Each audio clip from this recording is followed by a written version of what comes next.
بقول لك ايه يا راجل، ما تبقاش تشرب حشيش قدام عيالك وتشرب بلاوي قدام اطفالك.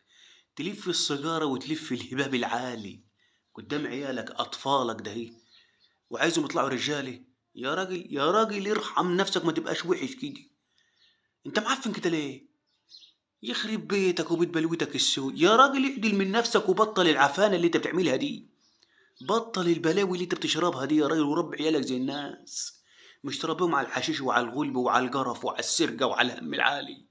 يا راجل اعدل من نفسك يا راجل ارحم نفسك شوية، ما تبقاش وحش كده. ده عيالك يا مغفل، تعلمهم بلاوي وتعلمهم العفاني. يخرب بيتك يا راجل وبيت همك ايه يا ابني؟ عقل امك فين يا راجل؟ وانت ايه؟ يا نهار يسوق عليك وعلى اللي خلفك. ده انت بلوى من بلاوي الزمن.